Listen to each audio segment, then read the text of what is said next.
The gaming world is rarely short on surprises, but few announcements or even persistent rumors turned reality have the potential to send shockwaves quite like this one. Gears of War Reloaded, the quintessential Xbox tough guy experience, is heading to PlayStation.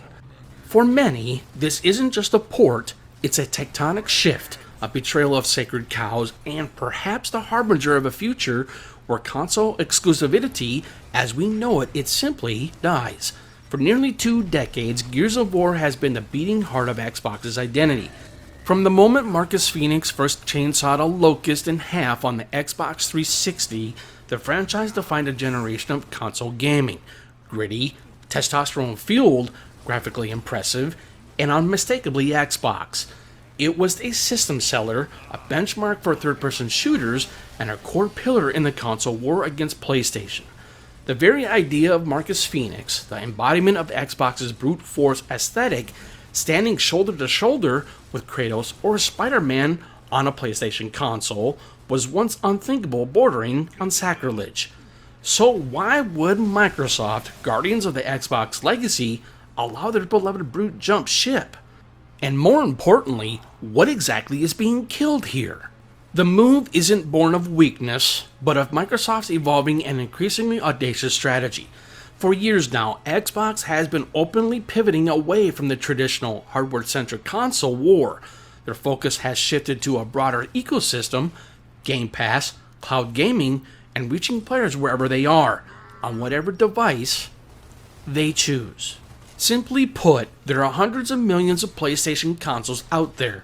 Leaving such a massive market untapped for a flagship franchise like Gears is a missed opportunity for sales, brand exposure, and long-term viability. A reloaded version is a remaster of the original classic, offers a low-risk, high-reward entry point.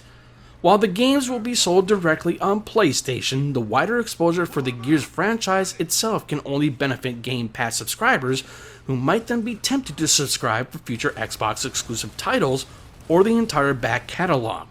Many iconic Xbox 360 One titles, while beloved, have a finite audience on their original platforms.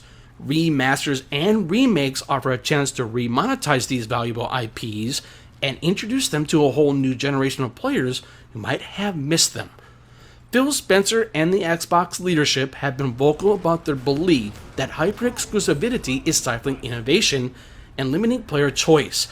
Gears of War on PlayStation is the strongest signal yet that they are willing to put their money where their mouth is, even if it means some loyalists feel a sting.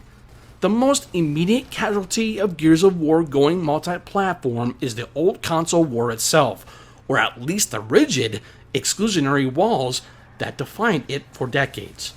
If a console's biggest, most identifiable characters and franchises are no longer exclusive, does the hardware itself retain its unique allure?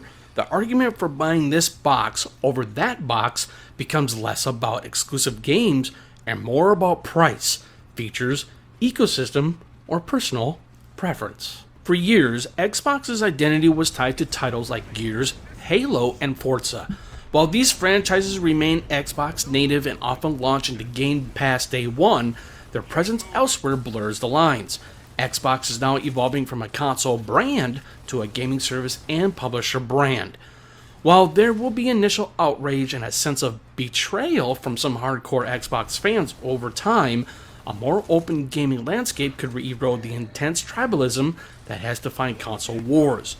When your rival's exclusives are no longer truly exclusive, the animosity might lessen. For PlayStation owners, the arrival of Gears means gaining access to a piece of gaming history they were previously locked out of.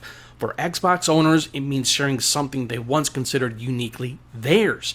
This shift from ownership to accessibility is profound. This move isn't a sign of Xbox's defeat, it's a calculated offensive. Marcus Phoenix isn't betraying his roots, he is expanding his reach, taking his brand of brutal, cover-based combat to new battlegrounds.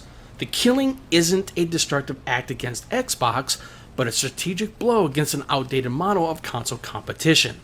While the emotional response from longtime fans is understandable, the reality is that the industry is evolving. Cross-platform play is becoming standard, accessibility is paramount, and publishers are always seeking to maximize reach. Gears of War Reloaded on PlayStation isn't just a remaster, it's a statement. It's Xbox's beloved tough guy, chainsaw lancer in hand, blasting a hole through the very concept of console exclusivity, paving the way for a more unified and ultimately more player-friendly gaming landscape. The console war as we knew it might just be the first casualty.